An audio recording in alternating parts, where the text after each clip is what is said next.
Sermão pregado na manhã de domingo, dia 18 de outubro de 1863, por Charles Spurgeon, na Crowell Royal Chapel, Bayswater. Encoraje-o. Deuteronômio, capítulo 1, versículo 38. Moisés não pode conduzir o povo à terra prometida. A lei também não pode levar ninguém ao céu. A lei pode levar um homem para fora do Egito de seu pecado e pode levá-lo ao deserto da convicção. Lá pode fornecer-lhe comida e alimentá-lo com um pouco de conforto, mas a lei nunca pode dar descanso ao espírito. Em Canaã, Moisés nunca pode conduzir o Israel de Deus.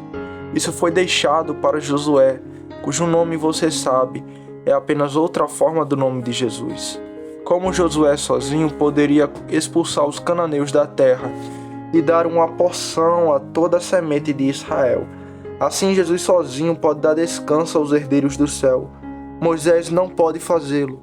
Ele pode ver a terra prometida, mas nunca poderá entrar nela.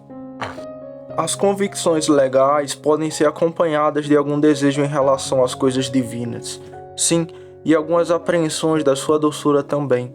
Mas o gozo final, o descanso que resta para o povo de Deus, só pode vir ao crente por meio de Jesus Cristo. Veja aqui a fraqueza da lei. Não é capaz de nos levar ao nosso descanso. Pelas obras da lei, nenhuma carne viva será justificada. Voe então para Jesus, pois Ele é o capitão de nossa salvação, por quem nossos inimigos serão subjugados e nossa herança eterna assegurada. Não é, no entanto, meu propósito explorar a verdade mística que está subjacente. Eu me limito esta manhã à moral na superfície. Josué era um jovem em comparação com Moisés. Ele estava prestes a assumir a árdua tarefa de comandar um grande povo. Ele teve, além disso, a difícil empresa de conduzi-los à terra prometida e expulsar as nações que a possuíram. O Senhor ordenou a Moisés, portanto, que encorajasse Josué, para que ele não se desanimasse com a perspectiva de grande trabalho. Isso nos ensina, penso eu, que Deus mesmo, nosso Deus, é graciosamente considerativo de seus servos, e os teriam bem preparados para grandes empreendimentos com boa coragem. Ele não os envia como o tirano enviaria um soldado para uma missão para a qual ele não é capaz. Nem ele posteriormente retém seu socorro, esquecendo-se das dificuldades às quais eles podem ser reduzidos. Mas ele é muito cuidadoso com seus servos e não permitirá que nenhum deles pereça. Ele os considera como a menina dos olhos, os guarda em todas as horas e os defende de todos os perigos. Por que é isso? O Senhor nosso Deus tem fortes razões para ser assim atencioso com seu servo. Eles não são seus filhos, ele não é o pai deles, ele não os ama. Se todos os amores humanos pudessem ser colocados juntos, dificilmente dariam uma gota em um balde em comparação com os oceanos de amor que Deus Pai tem para com seus filhos. Todos os amores de mãe, todos os amores de irmãos, irmãs, de maridos e esposas, se todos empilhados juntos, seriam um montículo e comparados com a alta montanha do amor divino que Deus, o Pai, tem em relação aos seus escolhidos. Somos e não há outra figura que represente todo o comprimento e largura desse amor. Somos tão queridos por Deus quanto seu Filho unigênito Jesus Cristo. O amor com que Ele ama seu Filho, tal é o seu amor por mim. Assim como o Pai me amou, também vos amei, disse Cristo. Agora, nenhum de nós enviaria um filho nosso para um empreendimento difícil, sem estar ansioso por seu bem-estar. Não colocaríamos em uma prova além de suas forças, sem ao mesmo tempo garantir estar ao seu lado e tornar sua força igual ao seu dia. Além disso, o próprio Pai está preocupado com a sua honra em tudo o que eles fazem. Se algum servo de Deus cair, então o nome de Deus é desprezado. As filhas das Filístias se regozijariam e os habitantes de Egrom triunfariam. Eles diriam, então nós o teríamos, os servos de Deus são derrotados. Jeová não foi capaz de lhe dar vitória. Eles confiaram nele e ficaram confusos. Eles descansaram sobre ele e caíram por terra. Não pense que o Pai Celestial jamais permitirá que isso seja dito. Ele enviará seus servos para deixá-lo cair nas mãos do adversário. Ele é muito ciumento do seu grande nome. Sua honra está muito preocupada para permitir isso. Vocês fracos a quem Deus deu para fazer ou sofrer por causa de seu nome, tenham certeza de que Ele tem seus olhos sobre vocês agora. Ele não pode deixá-lo, a menos que deixe de ser Deus sobre todos, abençoado para sempre. Ele não pode esquecer você, pois seu coração amoroso nunca pode mudar e o relacionamento que Ele tem com você nunca pode ser dissolvido. Amados, Deus o Pai cuida de seus filhos, porque eles são os seus filhos, e porque sua honra está neles. Quão doce é o pensamento, se eu falhar, Deus falhará. Se eu for bem-sucedido, sendo seu servo enviado de Deus, Deus terá toda a honra. Se eu pudesse me apoiar nele e falhar, então nesse grau o propósito de Deus não é cumprimento, a promessa de Deus não é cumprida e a natureza de Deus não é glorificada. Oh, quando você pode recorrer ao nome, ao renome, ao próprio caráter de Deus. Quando você puder dizer, como Moisés disse no monte, o que você fará por seu grande nome? Quando você puder pleitear como Lutero fez, Senhor, isto não é uma briga minha, é tua. Você sabe que me colocou para falar contra os seus inimigos e agora, se você me deixar, onde está a sua verdade? Quando você puder implorar a Deus desta maneira, certamente Ele o resgatará. Você não pode falhar quando sua causa é a causa de Deus. Nem o Pai Divino está sozinho em causa. O Filho de Deus não está preocupado com o bem-estar de seus irmãos e irmãs. Ele os comprou com seu sangue. Aquilo que um homem compra caro, ele valorizará muito. Se não fizesse, seria o mesmo que confessar que pagou caro demais pelo que comprou. Você foi comprado por um preço tremendo o suficiente. O Rei da Glória deu o sangue de seu coração para redimir pobres vermes como nós, mas ele nunca confessará que deu demais por nós. Em amor, ele estimará a compra igual ao preço que pagou. O amor e o preço são ambos infinitos. Ao olhar para qualquer um de seu povo, ele diz: aí está a minha compra, e ele o valoriza não tanto pelo que você vale intrinsecamente, mas porque ele vê as gotas de seu próprio sangue sobre você. Ai, diz ele, está o trabalho da minha alma, aí está a divina satisfação que meu Pai me dá pelos sofrimentos que suportei. Você acha que quando ele assim valoriza seus servos, ele os deixará sem sua ajuda? Não pode ser. Além disso, nosso abençoado Senhor passou precisamente por esses mesmos problemas para os quais ele chama seu povo. Não temos um sumo sacerdote que não possa compadecer-se de nossas enfermidades. Ele foi tentado em tudo como nós, mas sem pecado. O espinho em seu pé perfurou seu calcanhar antes de tocar em você. A tristeza que faz as lágrimas brotarem de seus olhos, antes de tudo, inchou seu coração. Em cada dor que dilacera o coração, o homem de dores teve uma parte. Em toda a aflição dele ele foi afligido, e o anjo da sua presença o salvou. Se você ficou viúvo, sente compaixão por aqueles que são levados a esse estado, ao qual outros que nunca passaram por isso são estranhos. Você já foi uma criança sem pai? Eu sei que você vai adorar órfãos. Agora nosso Senhor e Mestre foi abençoado por seu Pai. Meu Deus, por que me desamparaste? Ele diz. Ele passou por toda a dor humana e, portanto, não é possível que ele não tenha consideração por qualquer um de seus amados. Você não sabe, para coroar este ponto, que todo crente é realmente uma parte de Cristo? Somos membros de seu corpo, de sua carne e de seus ossos. Os pobres servos de Deus em Damasco foram perseguidos. Cristo sofreu: Saulo, Saulo, por que me persegues? Até hoje nossa cabeça tem simpatia por nós. Ele sempre em seu coração todos os nossos suspiros e gemidos, pois estamos mais perto dele, sua carne e seus ossos. Você acha que a cabeça não só importará com os membros? Devo deixar meu dedo apodrecer sem cuidado, até que precise ser cortado? Não enquanto meu cérebro puder pensar, ou minha língua puder falar. Jesus, enquanto puder ver seu povo e sua língua puder fazer qualquer intercessão, não permitirá que nem mesmo o membro mais baixo de seu corpo místico sofra por falta de suprimento. Assim como Deus cuidou de Josué, Cristo também cuida de você nesta manhã, amado membro do corpo de Cristo. Este argumento não é suficiente. O interesse do Pai e do Filho, se não lembre-se do bendito Espírito. Ele habita em todo o povo de Deus. Como ele pode habitar neles e não está atento a eles?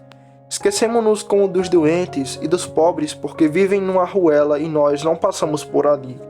Mas você não poderia ter a pobreza definhando em sua própria casa. eu acho, sem prontidão para aliviá-la. Você não teria doença em seu próprio quarto sem mostrar simpatia. Agora nosso corpo é a casa do Espírito Santo. Ele habita no corpo como em um templo. Você acha que ele verá seu povo definhar por falta da graça divina enquanto ele estiver presente com eles?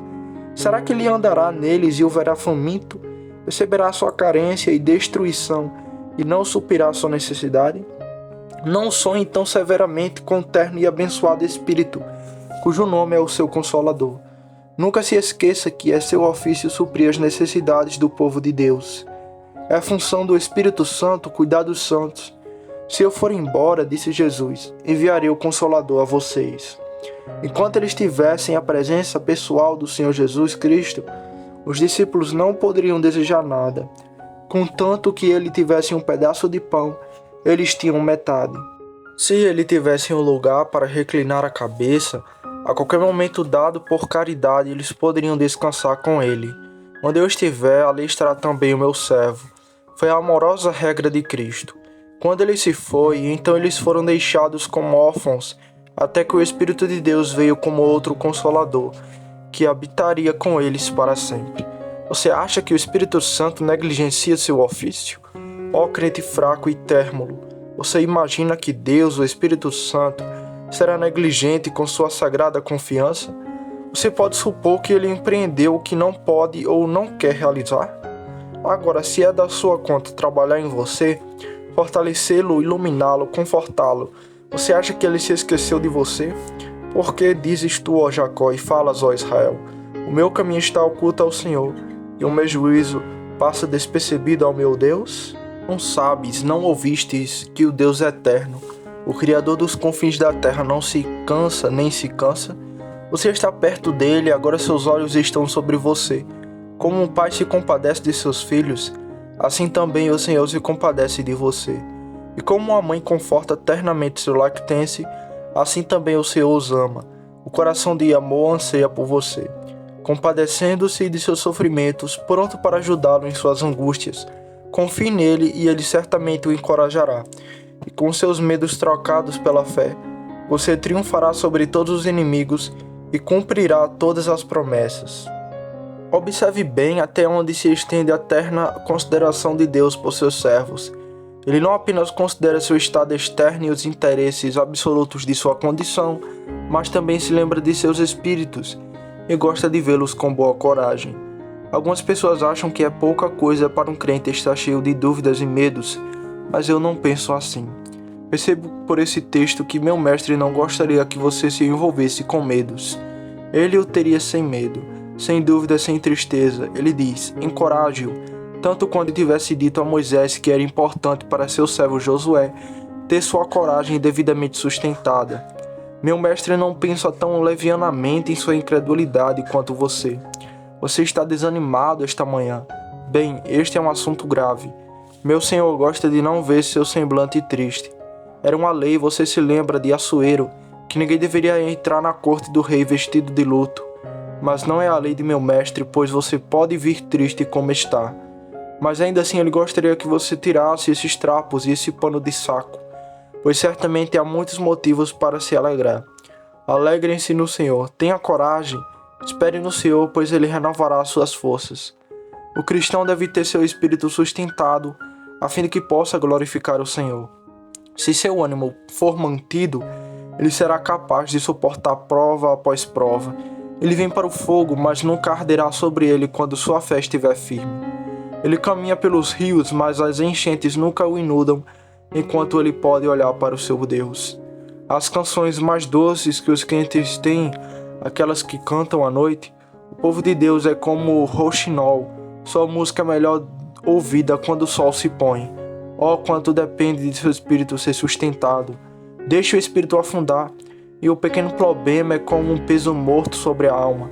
Por outro lado, se a fé for firme, toneladas de problemas se tornam leves como uma pluma. Menos que o espírito do povo de Deus seja sustentado, eles desonraram seu Deus. Eles pensarão coisas duras sobre ele, e talvez falem coisas duras contra ele, e assim o santo nome de Deus não tem uma boa reputação. Que mau exemplo! Essa doença da dúvida e do desânimo é uma epidemia que logo se espalha entre o rebanho do Senhor. Um crente abatido deixa dezenas tristes. Essa fobia é uma espécie contagiosa de loucura, assim que os homens são mordidos por ela. Se houver alguma dúvida sobre a promessa de Deus, imediatamente toda uma congregação começará a espumar com as mesmas dúvidas. Quando Paulo estava no navio e tomou o pão e comeu no meio da tempestade, toda a tripulação se animou. Mas se Paulo estivesse abatido, então desde o capitão até o menor grumene haveria grande angústia. Tenha bom ânimo pelo bem de seus irmãos e irmãs em Cristo. Quando você disser uma coisa dura ou amarga, guarde-a como Davi o fez, para que você não ofendesse a geração do povo de Deus. Quando pensei em saber disso, foi muito doloroso para mim. A menos que sua coragem seja mantida, Satanás será demais para você. Minha experiência me ensina que o velho tentador covarde sempre me sobrevém sobre nós, quando estamos em nosso pior estado. Se ele me encontrasse algumas vezes, eu poderia conduzi-lo como palha diante do vento. Mas ele sempre me encontrará quando um ataque de bile ou algum ataque doméstico ou más notícias no acampamento atrapalham minha alegria. Então, com certeza, em algum beco escuro e estreito está o arqui-inimigo, com sua espada desembainhada, e ele jura que derramará o sangue de minha alma. Mas apenas deixe o coração estar certo. Deixe o espírito se alegrar em Deus, meu Salvador, e a alegria do Senhor será a sua força, e nenhum demônio do inferno avançará contra você. Além disso, o trabalho é leve para um homem de espírito alegre. Você pode trabalhar o dia todo e quase toda noite quando o espírito está certo, mas uma vez deixe o coração afundar e sua alma carece de encorajamento. E então você se cansa e chora. Quem dera que fosse noite e as sombras se afastassem, para que possamos descansar de nosso trabalho. O sucesso depende da alegria. O homem que trabalha regozijando-se em seu Deus, crendo de todo o coração, tem sucesso garantido. Quem semeia na esperança, colherá na alegria. Aquele que confia no Senhor e ri das impossibilidades, logo descobrirá que não há impossibilidades das quais ri. Para o homem que confia em Jeová, tudo é possível. Portanto, é de suma importância que o espírito do cristão seja constantemente mantido. Deus assim o considera. Assim diz o Senhor: encoraje-o, alegre o coração do homem bom, faça o crente cantar com alegria, encoraje-o. Em segundo lugar, observamos que Deus usa seu próprio povo para incentivar um ao outro. Ele não disse ao anjo: Gabriel, aí está o meu servo Josué, prestes a levar o povo a Canaã. Voe até lá e encoraje-o. Deus nunca opera milagres desnecessários, se seus propósitos podem ser realizados por meios comuns. Ele certamente os cumprirá sem usar energia gloriosa. Gabriel não teria sido tão bem preparado para o trabalho quanto Moisés. A simpatia de um irmão é mais preciosa do que a embaixada de um anjo. O anjo das asas rápidas conhecia melhor as ordens do mestre do que o temperamento do povo. Um anjo nunca experimentou a dureza da estrada, nem viu as serpentes ardentes, nem liderou a multidão obstinada no deserto. Moisés sentiu tudo. De minha parte, fico feliz em pensar que Deus faz sua obra pelo homem. Isso nos dá tal vínculo de fraternidade. Devemos ser dependentes uns dos outros. Precisamos de condolências de nossa dor. Convidamos os companheirismo em nossas alegrias. Portanto, sendo mutuamente dependentes do semblante e do conselho um do outro, somos fundidos mais completamente em uma massa e nos tornamos mais completamente uma família. A quem então deve ser confiada esta obra de encorajar o povo? Certamente os anciãos deveriam fazê-lo, aqueles de anos mais maduros do que seus companheiros. Conheço algumas pessoas idosas que sempre que vem um jovem cristão, fazem questão de informá-lo de todas as dificuldades e perigos do caminho. Como desconfiança, eles sempre têm uma história triste para contar sobre o caminho para o céu. Este era o velho estilo dos cristãos em muitas de nossas igrejas. De minha parte, acho que o cristão idoso está mais bem empregado em cuidar dos cordeiros do rebanho e em tentar carregá-los em seus seios. Fala alegremente com o indagador jovem e ansioso. Tente amorosamente remover as pedras de tropeço do seu caminho quando você encontrar uma centelha da graça divina no coração. Ajoelhe-se e sopre-a em uma chama. Deixe o jovem crente descobrir gradualmente a aspereza da estrada. Fale-lhe da força que habita em Deus, da certeza da promessa, do deleite da comunhão com Jesus, dos encantos da comunhão com Cristo. Seduza o jovem cristão como boas mães e ensina os seus filhos a andar, oferecendo aqui um doce e ali alguma coisa tentadora, para que eles possam colocar seus pés término um após o outro e finalmente saber como andar. Eu gostaria que cada igreja tivesse muitos desses irmãos e irmãs idosos, pais e mães em Israel, que adotam este como seu lema sempre que vem um jovem cristão. Encoraje-o. Não conheço nada mais inspirador do que ouvir a experiência de um santo de cabelos grisalhos. Encontrei muito conforto espiritual ao sentar-me aos pés do meu venerável avô, com mais de 80 anos de idade. A última vez que o vi, eu disse-lhe: "Suponho que você teve muitas provações, avô." Ele disse: "Não tive muitos e a maior parte do que tive eu mesmo fiz." "Você acha que Deus algum dia deixará seu povo?" Perguntei. "Não," disse ele, "pois ele deixasse um deles, ele teria me deixado. Mas ele é um Deus fiel e eu provei, pois conheço o seu amor por mais de 70 anos.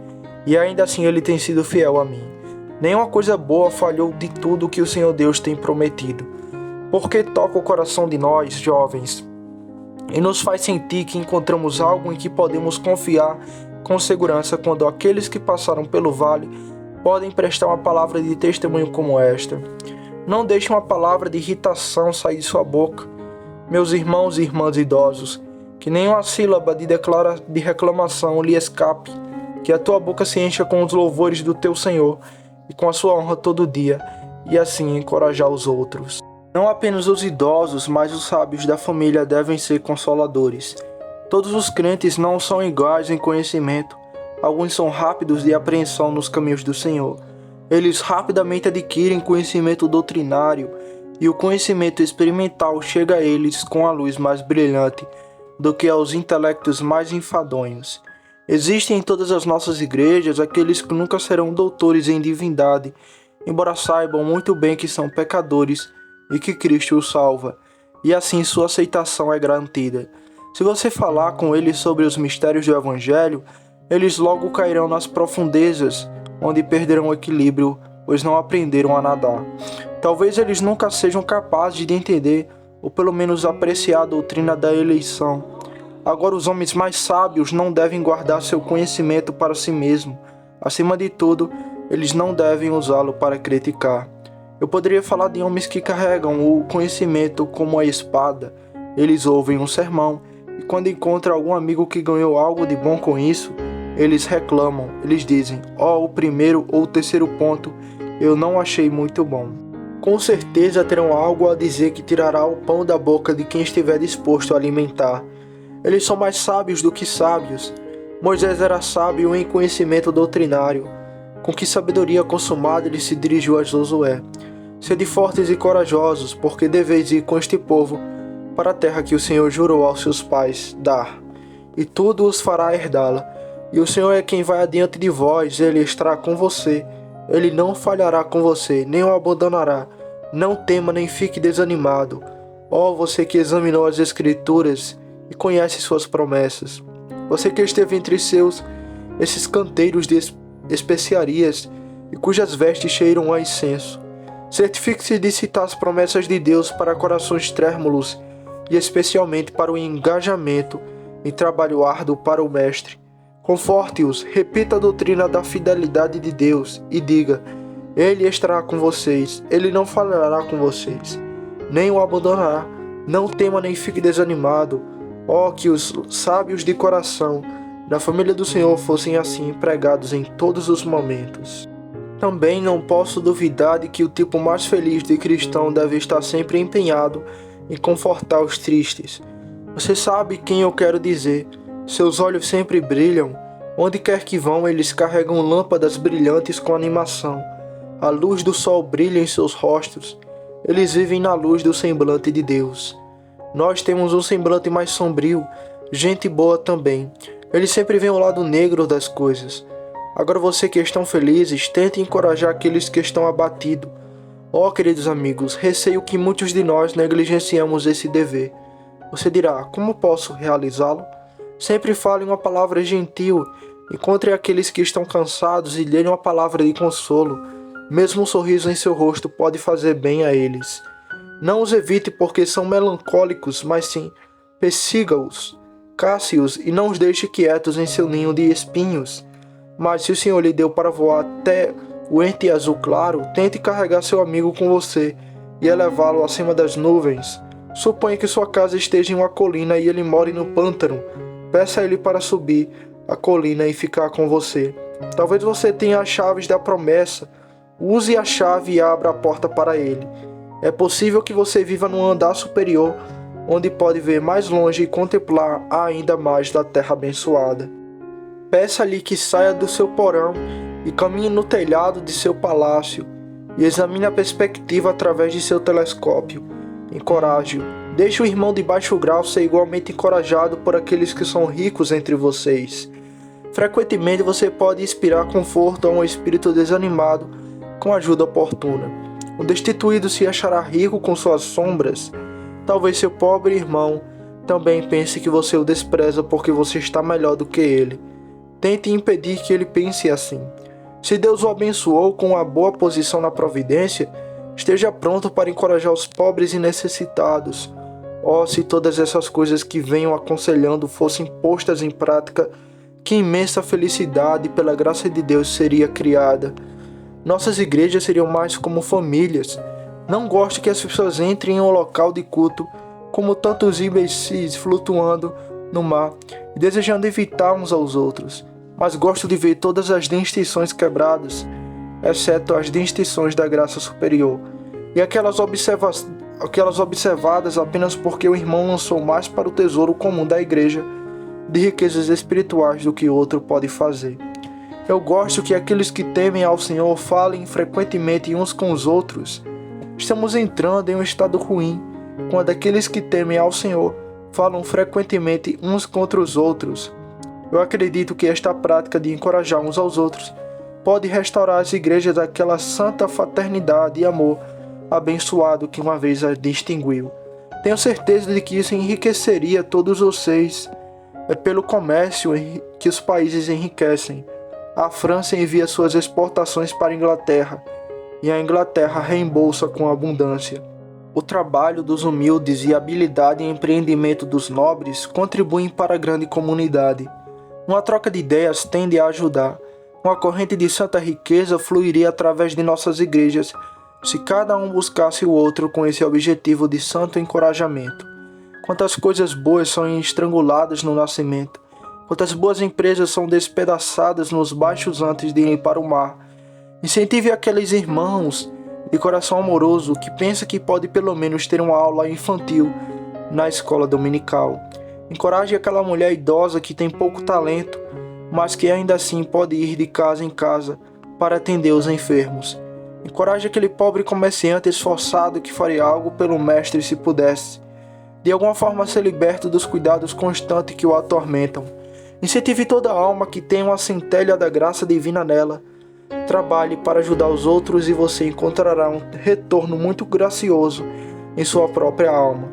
Deus o encoraja, Cristo o encoraja enquanto aponta para o céu que ele conquistou para você. O Espírito o encoraja enquanto ele trabalha em você para querer e fazer de acordo com sua própria vontade e prazer. Em seguida desempenha a parte divina e vai encorajar os outros de acordo com o lema: encoraje-o.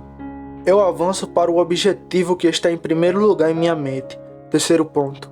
Ocorreu-me cerca de 6 semanas atrás que eu poderia dizer algumas coisas para a congregação de meu irmão que ele mesmo não gostaria de dizer.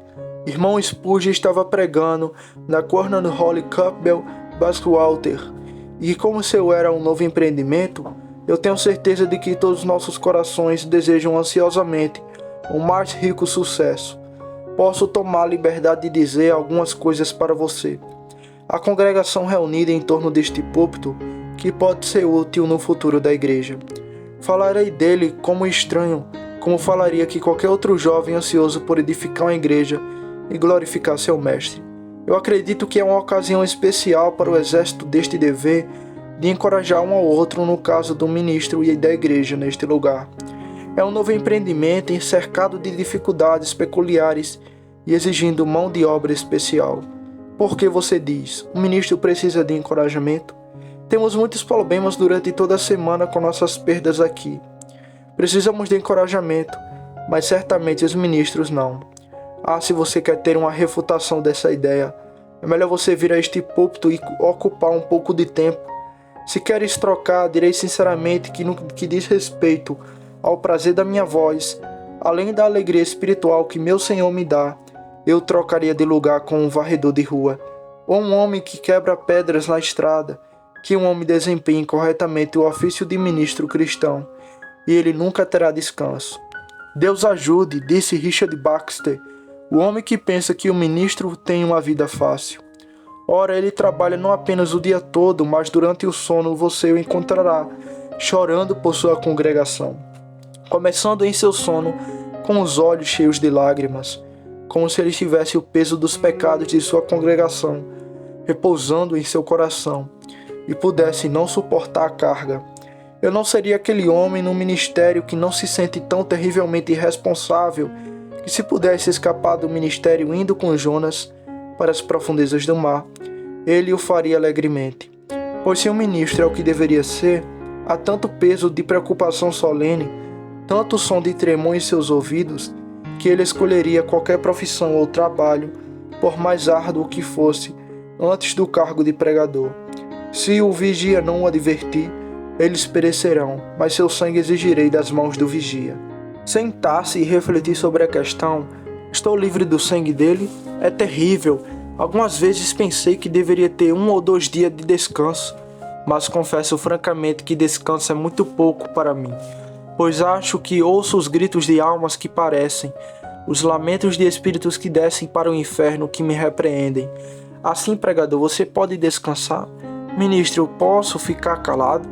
Embaixadores de Cristo, você pode deixar de lado as vestes de seu cargo? Vamos trabalhar de novo, como o Sr. Whitefield disse. Quando ele pensava no ministério e no que estava relacionado a ele queria subir no topo de cada carruagem alugada em Londres e pregar o evangelho enquanto viajava.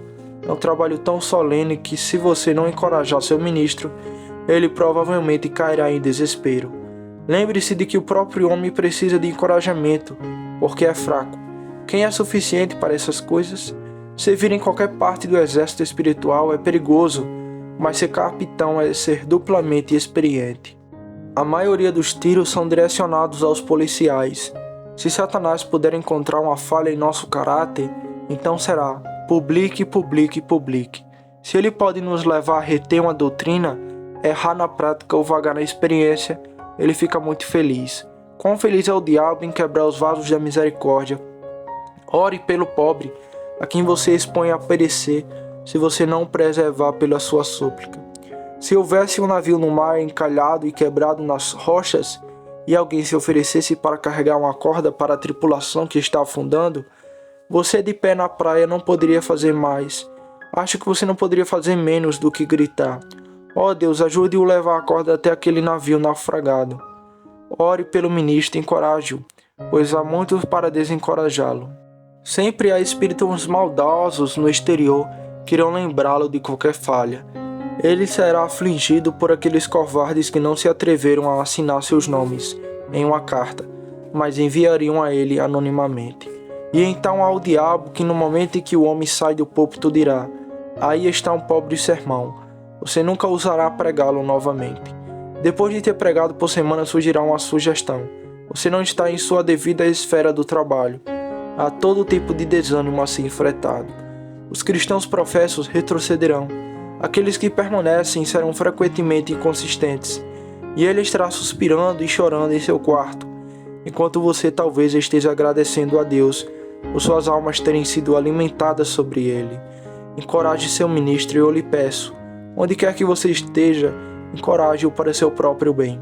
Um ministro desanimado é um fardo sério para a congregação. Quando a fonte avaria, não se pode esperar encontrar água em nenhuma das torneiras. E se o ministro não estiver certo, é algo como uma máquina a vapor em uma grande fábrica. O tear de tudo fica ocioso quando a energia falha.